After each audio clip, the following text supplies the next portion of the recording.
안녕하세요. 보상과 배상TV 교통사고 전문 변호사 장슬기입니다. 교통사고 사건을 처리하다 보면은 환자들이나 가족들이 가장 고통을 받는 게 바로 뇌손상인데요. 뇌손상의 경우에는 환자들마다 회복의 정도가 천차만별이고 장애율이나 잔존 증상도 너무나 다르기 때문에 일률적으로 정의할 수가 없지만 교통사고로 인해 뇌손상을 입은 경우 어떤 기준과 방식으로 장애율이 평가되는지를 깊이 있게 설명드리고자 합니다. 교통사고에서 발생하는 두부 손상은 범위가 매우 넓은데요. 머리를 보호하는 두개골, 그 내부의 경막, 지주막, 연막, 그리고 뇌 실질까지 다양한 부위에서 손상이 생길 수 있습니다. 손상의 정도에 따라서 단순 뇌진탕, 뇌자상, 두개골 골절, 더 나아가 미만성 축삭 손상 등으로 나뉘며 뇌손상은 약한 경우에는 그냥 일시적인 신체 마비부터 심한 경우에는 식물인간 상태에 이르거나 사망에 이르기도 합니다.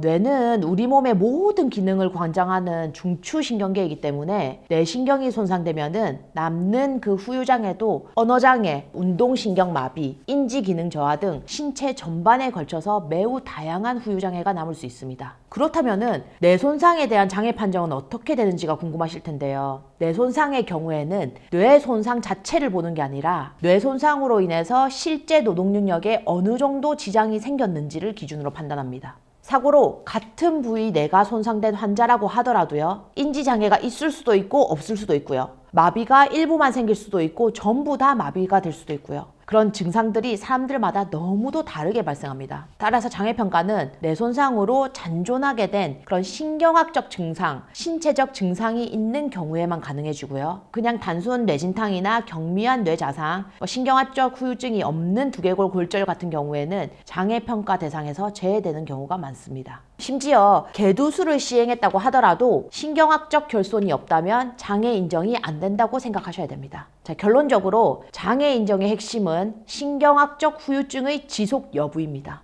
주로 신체 마비나 인지기능 저하 같은 증상이 문제가 되는데요. 어느 정도로 장애가 잔존하게 되었는지에 따라서 장애율이 정해지게 됩니다. 당연히 편마비보다는 사지마비의 경우에 장애율이 높아질 것이고요. 단순히 신체 마비만 있는 경우보다는 인지장애까지 같이 있는 경우에 장애율이 높아지고요. 아예 의식이 없어서 스스로 생명 유지를 할 수 없는 식물인간 상태라면 장애율이 가장 높아지겠죠. 그런 것처럼 뇌손상으로 인해 어떠한 기능장애가 잔존하게 되었는지를 토대로 장애율이 정해지고요. 개우인수, 즉 간병 비용도 결정된다고 생각하셔야 됩니다.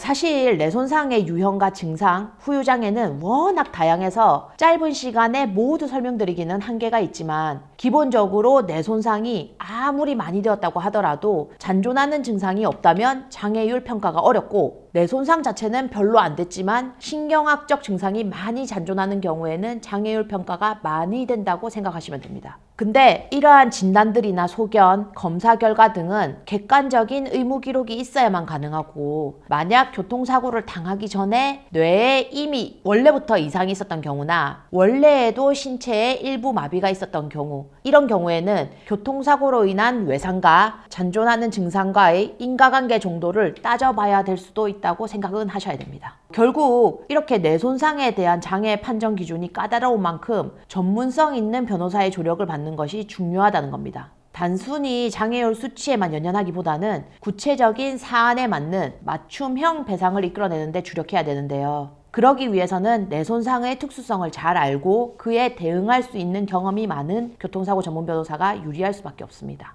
뇌손상은 눈에 보이지 않는 부분이기 때문에 그 심각성을 간과하기가 쉽지만 사실 뇌손상으로 인해 야기되는 후유장애 부분은 일상생활에 치명적인 불편함을 줄 수밖에 없기 때문에 의무 기록 등을 꼼꼼하게 체크해서 보상을 받아야 하는 중대한 사고라고 할 수 있습니다. 만약 교통사고를 당하셨는데 뇌손상을 크게 입었고 신경학적인 후유장애가 예상되는 상황이라면 지금 당장 치료가 급박하다고 하더라도 미리부터 전문가를 선임하셔서 의무기록 관리나 간병비용 지출, 보조구 비용 지출 등에 대해서 조언을 받으시면 훨씬 더 나은 결과를 맞으실 수 있을 거라고 생각합니다. 혹시 교통사고로 뇌손상을 입으셔서 고민이 된다면 상단의 전화번호나 보상과 배상 홈페이지, 네이버 카페 또는 카카오톡으로 문의 주시면 저희가 성심성의껏 상담해 드리겠습니다. 오늘 영상은 여기까지고요. 다음 영상에서는 새로운 주제로 찾아뵙겠습니다.